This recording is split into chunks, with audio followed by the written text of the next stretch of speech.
ಪ್ರಾಣಿಗಳ ಒಂದೊಂದು ಭಾಗ ಸೇರಿಸಿ ಒಂದು ಪ್ರಾಣಿ ಮಾಡಿದ್ದಾರೆ. ಈ ಪ್ರಾಣಿ ಇದೆಯಲ್ಲ, ಇದರಲ್ಲಿ 7 ಪ್ರಾಣಿಗಳ ಒಂದೊಂದು ಭಾಗ ಇದೆ. ಹಂದಿಯ ದೇಹ, ಸಿಂಹದ ಕಾಲು, ಮೊಸಳೆ ಬಾಯಿ, ನವಿಲು ಬಾಲ, ಹಸುವಿನ ಕಿವಿ, ಆನೆ ಸೊಂಡಿಲು, ಕೋತಿ ಕಣ್ಣು, 7 ಪ್ರಾಣಿಗಳ ಒಂದೊಂದು ಭಾಗ ಸೇರಿಸಿ ಒಂದು ಪ್ರಾಣಿ. ಮಕರ ಅಂತ ಹೆಸರು ಅದಕ್ಕೆ, ಕಾಲ್ಪನಿಕ ಪ್ರಾಣಿ. ನಂತರ ಹಂಸ ನೀರಿನಲ್ಲಿ ವಾಸ ಮಾಡ್ತಕ್ಕಂಥ ಪ್ರಾಣಿ, ಅದು ಸ್ವಚ್ಛತೆಯ ಸಂಕೇತ. ಈ 6 ಸಾಲುಗಳು ದೇವಸ್ಥಾನ ಸುತ್ತ ನಿಮಗೆ ಕಾಮನ್ ಆಗಿ ಬರುತ್ತೆ. ಆನೆ, ಕುದುರೆ, ಹೂಬಳ್ಳಿ, ಪುರಾಣ ಕಥೆ, ಮಕರ, ಹಂಸ. ಮೇಲ್ಗಡೆ ದೇವಾನುದೇವತೆಗಳಲ್ಲಿ ಕೆತ್ತನೆ ಮಾಡಿದ್ದಾರೆ. ಫಸ್ಟ್ ವಿಷ್ಣುವಿಂದ ಶುರುವಾಗುತ್ತೆ ನೋಡಿ. ವಿಷ್ಣು ಕೂತಿರೋದು 7 ಎಡೆ ಸರ್ಪದ ಮೇಲೆ ಕೂತಿರೋದು ವಿಷ್ಣು ಅನ್ನೋದಕ್ಕೆ ಅವನ ಕೈಯಲ್ಲಿ ಶಂಖ ಚಕ್ರ ಇದೆ. ಕಂಠದಲ್ಲಿ ಮೊದಲನೇ. ಎರಡನೇದು ಗಣೇಶ, ನಾಟ್ಯ ಮಾಡ್ತಾ ಇರೋದು, ನಾಟ್ಯ ಗಣಪತಿ. ಕಂಠದಲ್ಲಿ ಗಣೇಶ. ಇಲ್ಲಿ ಇವೆಲ್ಲ ವಿಷ್ಣು ವಿಗ್ರಹಗಳು. ವಿಷ್ಣುವಿಗೆ 10 ಅವತಾರಗಳು, ದಶಾವತಾರಗಳು. ಅದರಲ್ಲಿ 8ನೇ ಅವತಾರ ಕೃಷ್ಣ. ನೋಡಿ, ಕೃಷ್ಣ ಕೊಳಲೂತಾ ಇರೋದು, ವೇಣುಗೋಪಾಲ. ಕೊಳಲೂದ್ಬೇಕಾದ್ರೆ ಅವನ ಸುತ್ತ ಗೋಪಾಲಕರೆಲ್ಲ ಅವನ ಸುತ್ತ ನಿಂತಿರೋದು, ಗೋಪಾಲಕರು, ಗೋವುಗಳು. ಹಾಗೆ ಮುಂದೆ ಬನ್ನಿ, ಈ ಕಡೆ ಸೈಡ್ ಬನ್ನಿ.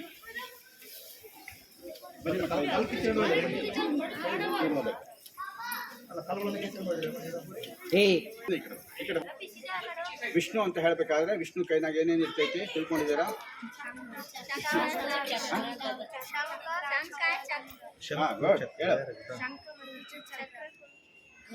ದೇವರುಗಳಿಗೆ ಮಿನಿಮಮ್ 4 ಕೈ ಇರುತ್ತೆ. 2 ಕೈ ಇತ್ತು ಅಂದರೆ ಮನುಷ್ಯ, 4 ಕೈ ಇತ್ತು ಅಂದರೆ ದೇವರು.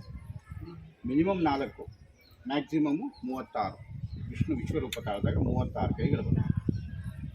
ಮಿನಿಮಮ್ 4 ಕೈ. 4 ಕೈನಲ್ಲಿ ವಿಷ್ಣು ಕೈನಲ್ಲಿ ಶಂಖ, ಚಕ್ರ, ಗದ, ಪದ್ಮ. ನೋಡಿ, ಇದು ವಿಷ್ಣು 4 ಕೈ ಇದೆ ನೋಡಿ. ಇದು ಶಂಖ, ಇದು ಚಕ್ರ, ಇದು ಗದೆ, ಇದು ಪದ್ಮ. ಪದ್ಮ ಅಂದರೆ ಕಮಲ. ಪದ್ಮ ಅಂದರೆ ಕಮಲ, ಕಮಲದ ಹೂವು. ಸಂಸ್ಕೃತದಲ್ಲಿ ಪದ್ಮ ಅಂತ ಹೇಳ್ತೀವಿ. 4 ಕೈನಲ್ಲಿ 4 ಆಯುಧಗಳು, ಶಂಖ, ಚಕ್ರ, ಗದಾ, ಪದ್ಮ. ಅದಿತ್ತು ಅಂದರೆ ಅದು ವಿಷ್ಣು ವಿಗ್ರಹ ಅಂತ ನಿಮಗೆ ಐಡೆಂಟಿಫಿಕೇಶನ್. ಶಿವ ಅಂತ ಹೇಳಬೇಕಾದ್ರೆ ಶಿವನ ಕೈನಲ್ಲಿ ತ್ರಿಶೂಲ, ಡಮರುಗ, ರುದ್ರಾಕ್ಷಿ, ಹಾವು. ಅದಿತ್ತು ಅಂದರೆ ಶಿವ ಅಂತ ಹೇಳ್ತಾರೆ. ಬ್ರಹ್ಮ ಅಂತ ಹೇಳಬೇಕಾದ್ರೆ 4 ಮುಖ ಇರುತ್ತೆ ಬ್ರಹ್ಮನಿಗೆ. ಇವರೇ ನಮ್ಮ ತ್ರಿಮೂರ್ತಿಗಳು, ಬ್ರಹ್ಮ, ವಿಷ್ಣು, ಮಹೇಶ್ವರ. ಇದು ವಿಷ್ಣು ದೇವಸ್ಥಾನ ಆದ್ದರಿಂದ ವಿಷ್ಣು ವಿಗ್ರಹ ಜಾಸ್ತಿ ಮಾಡಿದ್ದಾರೆ. ನಮ್ಮ ದೇವರುಗಳಿಗೆ ಮಿನಿಮಮ್ ಎಷ್ಟು ಕೈ ಅಂತ ಹೇಳಿದೆ? 4. ಮ್ಯಾಕ್ಸಿಮಮ್ಮು ಗುಡ್, ಪರವಾಗಿಲ್ಲ, ಚೆನ್ನಾಗಿ ತಿಳ್ಕೊಂಡಿದ್ದಾರೆ. Minimum 4, maximum 36. ಎಲ್ಲ ದೇವ್ರಿಗೂ ಅಷ್ಟೇ. ನೋಡಿ, ಇದು 4 ಕೈ ಇರೋ ವಿಷ್ಣು, ಇವೆರಡು 4 ಕೈ ಇರೋ ವಿಷ್ಣು. ನೋಡಿ, ಇದು 6 ಕೈ ಇರೋ ವಿಷ್ಣು. 1, 2, 3, 4, 5, 6. ದೇವತಾ ಮೂರ್ತಿಗಳ ಪಕ್ಕದಲ್ಲಿ ಮನುಷ್ಯ ವಿಗ್ರಹಗಳು. ಮನುಷ್ಯ ವಿಗ್ರಹ ಅನ್ನೋದಕ್ಕೆ 2 ಕೈ. ದೇವರಿಗೆ ಅಸಿಸ್ಟೆಂಟ್, ಫಲಧಾರಿಣಿ, ಪುಷ್ಪಧಾರಿಣಿ. ಫಲ ಅಂದರೆ ಜೋಳ. ನೋಡಿ, ಮಿಸ್ಕಿನ್ ಜೋಳ, ಮೆಕ್ಕಿತೆನಿ. 13ನೇ ಶತಮಾನದಾಗ ನಮ್ಮಲ್ಲಿ ಮೆಕ್ಕಿತೆನಿ ಇಟ್ಟುಕೊಳ್ಳೋದಕ್ಕೆ ನೋಡಿ ಮೆಕ್ಕಿತೆನಿ ಮಾಡಿ. ಫಲಧಾರಿಣಿ ಅಂತ ಹೇಳ್ತೀವಿ. ಫಲಧಾರಿಣಿ, ಪುಷ್ಪಧಾರಿಣಿ, ಚಾಮರಧಾರಿಣಿ ಅಂತೇಳಿ ದೇವತಾ ಮೂರ್ತಿಗಳ ಪಕ್ಷದಲ್ಲಿ ಮನುಷ್ಯ ವಿಗ್ರಹಗಳನ್ನು ಕೆತ್ತನೆ ಎಲ್ಲಿ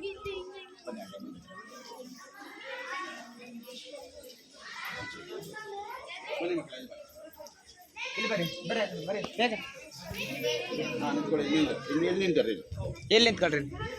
ಬನ್ನಿ, ಬೇಗ ಬರಬೇಕು. ನನ್ನ ಕಡೆ ಗಮನ ಇರಬೇಕು. ನಾನು ಏನು ಹೇಳ್ತೀನಿ, ನಾನೇನು ತೋರಿಸ್ತೀನಿ ನನ್ನ ಕಡೆ ಗಮನ ಇರಬೇಕು. ನೋಡಿ, ಬ್ರಹ್ಮ. ಬ್ರಹ್ಮ ಅಂತ ಹೇಳಬೇಕಾದ್ರೆ 3 ಮುಖ, ಮತ್ತೆ 4, ಒಂದು ಬ್ಯಾಕ್ ಸೈಡ್ ಬರುತ್ತೆ, ಮತ್ತು ಗಡ್ಡ. ಬ್ರಹ್ಮ ಸೃಷ್ಟಿ ಮಾಡ್ತಕ್ಕಂಥವನು, ವಿಷ್ಣು ಒಳ್ಳೆಯವರನ್ನು ಕಾಪಾಡ್ತಕ್ಕಂಥವನು, ಶಿವ ಕೆಟ್ಟವರನ್ನು ಸಂಹಾರ ಮಾಡ್ತಾನೆ.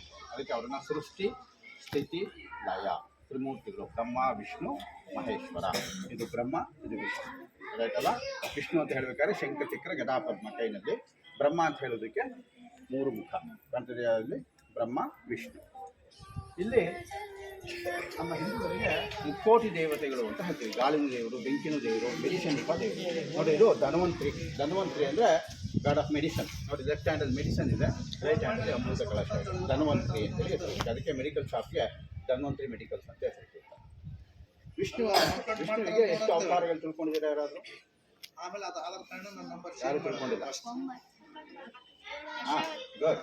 ಯಾರು ಹೇಳಿದ್ದು? 10 ದಶ ಅವತಾರ. ದಶ ಅಂದರೆ ಎಷ್ಟು? 10 ಅವತಾರಗಳು. ವಿಷ್ಣುವಿನ 10 ಅವತಾರಗಳು. ಮೊದಲನೇ ಅವತಾರ ಯಾರು ತಿಳ್ಕೊಂಡಿದ್ದೀರಾ ಯಾರಾದರೂ? ಯಾರು ತಿಳ್ಕೊಂಡು? ಇನ್ನು ದೊಡ್ಡವರೇ ತಿಳ್ಕೊಂಡಿರೋದು, ನೀವೇನು ತಿಳ್ಕೊಂಡಿರ್ತೀರಾ? ಮೊದಲನೇ ಅವತಾರ ಮತ್ಸ್ಯ ಅವತಾರ. ಮತ್ಸ್ಯ ಅಂದರೆ ಮೀನು. ಮೀನಿನ ಮುಖದ ವಿಷ್ಣು. ಮುಖ ಮೀನಿದ್ದು, ಶರೀರದ್ದು ವಿಷ್ಣುದು. ಮೊದಲನೇ ಅವತಾರ ಮತ್ಸ್ಯ ಅವತಾರ. ಮತ್ಸ್ಯ ಅಂದರೆ ಮೀನು. ಎರಡನೇ ಅವತಾರ ಮುಂದೆ ಮೀನು. ಎರಡನೇ ಅವತಾರ ಕೂರ್ಮ ಅವತಾರ. ಕೂರ್ಮ ಅಂದ್ರೆ ಆಮೆ, ಆಮೆ ಮುಖದ ವಿಷ್ಣು, ಮುಖ ನೋಡಿದ್ರಲ್ಲ ಮಾತ್ರ. ವೇಣುಗೋಪಾಲ ಸ್ವಾಮಿ ದೇವಸ್ಥಾನ. ಮೂರನೇದು ವರಾಹ ಅವತಾರ. ವರಾಹ ಅಂದ್ರೆ ಹಂದಿ, ಹಂದಿ ಮುಖದ ವಿಷ್ಣು, ಹಂದಿ ರೂಪದಲ್ಲಿ ಬಂದು ಭೂದೇವಿಯನ್ನು ಕಾಪಾಡ್ತಾನೆ, ಕೈನಲ್ಲಿ ಭೂಮಿಯನ್ನ ಮೊಟ್ಟೆ ಶೇಪಲ್ ಮಾಡಿ ತೋರಿಸಿದ್ದಾರೆ. ನಾಲ್ಕನೇ ಅವತಾರ ನರಸಿಂಹ ಅವತಾರ. ನೋಡಿ, ಸಿಂಹದ ಮುಖದ ವಿಷ್ಣು, ಲಕ್ಷ್ಮಿನ ತೊಡೆ ಮೇಲೆ ಕೂರಿಸಿರೋದು ನರಸಿಂಹ, ಲಕ್ಷ್ಮೀ ನರಸಿಂಹ ಅಂತೇಳಿ ಕರಿತೀವಿ. ಈ ದೇವಸ್ಥಾನದಲ್ಲಿ 4 ಅವತಾರಗಳು ಮಾತ್ರ ಕೆತ್ತನೆ ಮಾಡಿದ್ದಾರೆ, ಮುಂದಕ್ಕಿಲ್ಲ. 4 ಅವತಾರನೇ ಲಾಸ್ಟ್. ಈ ವಿಗ್ರಹ ಯಾವ್ದು ಹೇಳ್ತೀರಾ ಯಾರು ಮಕ್ಕಳ? ಈ ವಿಗ್ರಹ ಯಾವುದು ಅಂತ ಹೇಳಿ ನೋಡೋಣ. ಹಾ, ಕರೆಕ್ಟ್. ಯಾರು ಹೇಳ್ತಾರೆ? ಕರೆಕ್ಟ್, ಸರಸ್ವತಿ. ಸರಸ್ವತಿ ಅನ್ನೋದಕ್ಕೆ ಕೈನಲ್ಲಿ ವೀಣೆ ಇದೆ ಮತ್ತು ಪುಸ್ತಕ ಇದೆ. ಕನ್ನಡದಲ್ಲಿ ಕೈನಲ್ಲಿ ಪುಸ್ತಕ ಇದೆ ನೋಡಿ. ಪುಸ್ತಕ ಅಂದ್ರೆ ಆಗಿನ ಕಾಲದಲ್ಲಿ ತಾಳೆಗರಿ ಮೇಲೆ ಬರೀತಾ ಇದ್ರು. ಶಾರದೆ, ನಾಟ್ಯ ಸರಸ್ವತಿ, ಸರಸ್ವತಿ ನಾಟ್ಯ ಮಾಡ್ತಾ ಇರೋ ವಿಗ್ರಹ ಇದೆ. ಇದು ವಿಷ್ಣು ದೇವಸ್ಥಾನ ಅಂತಂದರೆ ಇದು ವಿಷ್ಣು ವಿಗ್ರಹದ ಹೆಚ್ಚಿಗೆ ಮಾಡಿದ್ದಾರೆ. ಇವೆಲ್ಲ ವಿಷ್ಣು ವಿಗ್ರಹಗಳು. ಯಾಕೆಂದರೆ ವಿಷ್ಣುವಿಗೆ ಸಹಸ್ರನಾಮ, 1000 ಹೆಸರು. ಇವೆಲ್ಲ ವಿಷ್ಣುನೇ ಬೇರೆ ಬೇರೆ ಹೆಸರು. ಕೇಶವ, ಮಾಧವ, ಮುಕುಂದ, ಜನಾರ್ದನ, ಅಚ್ಯುತ, ನಾರಾಯಣ ಅಂತೇಳಿ ಬೇರೆ ಬೇರೆ ಹೆಸರಿಗೆಲ್ಲ ನೀವೆಲ್ಲ ಹುಡುಗರೆ ಎಲ್ಲ ಬೇರೆ ಬೇರೆ ಹೆಸರಲ್ವ ನಿಮಗೆ? ಅದೇ ಥರ ಇವೆಲ್ಲ ವಿಷ್ಣುನೇ ಬೇರೆ ಬೇರೆ ಹೆಸರು. ಗೊತ್ತಾಯ್ತಲ್ಲ? ವಿಷ್ಣುವಿಗೆ ಸಹಸ್ರನಾಮ, 1000 ಹೆಸರು. ಎಷ್ಟು ಅವತಾರಗಳು ಅಂತ ಹೇಳಿದೆ ವಿಷ್ಣುವಿಗೆ? ಬನ್ನಿ ಮುಂದೆ ಬನ್ನಿ. ನೋಡಿ, ಇಲ್ಲಿ ಕೃಷ್ಣ ಬೆಣ್ಣೆ ನಾಲ್ಕೈದು ಕದೀತಾನೆ ಅಂದ್ಬಿಟ್ಟು ಮಡಕಿನಲ್ಲಿ ತುಂಬಿ ಈ ಥರ ಮೇಲೆ ನೇತಾಡ್ತಾ ಇದ್ರು.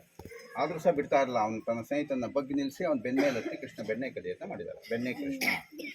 ಇಲ್ಲಿ ಕೃಷ್ಣ ಗೋವುಗಳ ಜೊತೆಲಿ ಇರೋದು, ಹಸುಗಳ ಜೊತೆಲಿ ಇರೋದು. ಗೋಪಾಲ ಅಂತ ಕರಿತೀವಿ. ಗೋ ಅಂದರೆ ಹಸು, ಪಾಲ ಅಂದರೆ ಅದನ್ನು ನೋಡ್ಕೊಳ್ಳೋದು, ಗೋಪಾಲ. ಇವತ್ತು ನಾವು ನಾಡು ಭಾಷೆ ದನ ಕಾಯೋ ನೋಡ್ತೀವಲ್ಲ, ನೋಡಿದ್ವಿ. ಹಸುಗಳು ಮತ್ತು ಕೃಷ್ಣ, ಗೋಪಾಲ. ಇಲ್ಲಿ ಗರ್ಭಗುಡಿ ಮೇಲ್ಗಡೆ ಕಾಣ್ತಾ ಇದೆಯಲ್ಲ, ಏನು ಹೆಸರು ಅಂತ ಹೇಳಿದೆ? ಗುಡ್. ಹೊಯ್ಸಳರು ಮಾತ್ರ ಕಲ್ಲಿನಲ್ಲಿ ಕಟ್ಟರೋ ಶಿಖರ ನಾವು ನೋಡ್ತೀವಿ. ಇನ್ನು ಯಾವುದೇ ಬೇರೆ ಡೈನಾಸ್ಟಿ ದೇವಸ್ಥಾನಗಳಿಗೆ ಹೋದರೆ ಶಿಖರನ ಇಟ್ಟಿಗೆ ಮತ್ತು ಗಾರಿನಲ್ಲಿ ಕಟ್ಟಿರ್ತಾರೆ. ಈಗ ಚಾಮುಂಡೇಶ್ವರಿ ಟೆಂಪಲ್ಗೆ ಹೋದರೆ ಇಟ್ಟಿಗೆ ಗಾರಲ್ಲಿ ಕಟ್ಟಿರೋದು ಚಾಮುಂಡೇಶ್ವರಿ ಟೆಂಪಲ್. ಹೊಯ್ಸಳರು ಮಾತ್ರ ಕಲ್ಲಿನಲ್ಲಿ ಕಟ್ಟಿರೋದು. ಅದು ಉಳ್ಕೊಂಡಿರೋದು ಈ ದೇವಸ್ಥಾನದಲ್ಲಿ ಮಾತ್ರ. ಬೇಲೂರು ಹಳೆಬೀಡು ಎರಡರಲ್ಲೂ ಹಾಳಾಗಿದೆ. ಫ್ಲಾಟ್ ರೂಟ್ ಇದೆ ಬೇಲೂರು ಹಳೆಬೀಡು. ಬೇಲೂರು ಹಳೆಬೀಡು ದೇವಸ್ಥಾನ ತಲೆ ಇಲ್ಲದ ದೇವಸ್ಥಾನ, ಇದು ತಲೆ ಇರೋ ದೇವಸ್ಥಾನ. ಒಳಗಡೆ ಎಷ್ಟು ಗರ್ಭಗುಡಿ ಇದೆ ಅಂತ ಹೇಳಿದೆ? ಹಾಗಾಗಿ 3 ಶಿಖರಗಳಿದೆ. ಅಂದರೆ ಅದೊಂದು, ಇಲ್ಲೊಂದು, ಆ ಕಡೆ ಶಿಖರ. ಈ ಭಾಗ ಮಕರ ಅಂತ ಪ್ರಾಣಿ, ಕಾಲ್ಪನಿಕ ಪ್ರಾಣಿ. ಮಕರ ಮೊಸಳೆ. ಸಂಸ್ಕೃತದಲ್ಲಿ ಮಕರ ಅಂದರೆ ಮೊಸಳೆ. ಅದ್ರ ಮುಖ ಮೊಸಳೆ ಇರೋದ್ರಿಂದ ಆ ಹೆಸರು ಒಂದು ಕೊಡಬೇಕಲ್ಲ. ಏನಂದರೆ ಯಾಕೆಂದರೆ 7 ಪ್ರಾಣಿಗಳ ಹೆಸರು ಹೇಳೋಕ್ಕಾಗಲ್ವಲ್ಲ, ಅದಕ್ಕೆ ಒಂದು ಹೆಸರು ಕೊಟ್ಟಿದ್ದಾರೆ.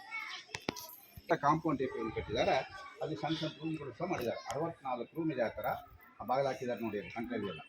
64 ರೂಮ್ ಇದೆ. 64 ರೂಮ್ಗಳಲ್ಲಿ ವಿಷ್ಣು ವಿಗ್ರಹಗಳನ್ನು ಇಟ್ಟಿದ್ರು. ಬಟ್ ಅವೆಲ್ಲ ಚಿಕ್ಕದಾಗಿತ್ತು, ಸುಂದರವಾಗಿತ್ತು, ಬಿಚ್ಚುವ ರೀತಿಯಲ್ಲಿ ಇದ್ದರಿಂದ ಬ್ರಿಟಿಷರ ಆಳ್ವಿಕೆ ಇತ್ತಲ್ಲ ನಮ್ಮ ದೇಶದಲ್ಲಿ, ಗೊತ್ತಲ್ಲ ನಿಮಗೆ? ಬ್ರಿಟಿಷರ ಆಳ್ವಿಕೆ ಸ್ವತಂತ್ರ ಬರೋಕ್ಕೆ ಮುಂಚೆ ಬ್ರಿಟಿಷರ ಆಳ್ವಿಕೆ ಇದ್ದಾಗ ಬ್ರಿಟಿಷರು ಆ ವಿಗ್ರಹಗಳನ್ನೆಲ್ಲ ಹೊರದೇಶಕ್ಕೆ ಸಾಕ್ತಿದ್ದಾರೆ. ಎಲ್ಲ ಖಾಲಿ ಇದೆ, ಯಾವುದ್ರಲ್ಲಿ ಮೂರ್ತಿಗಳು.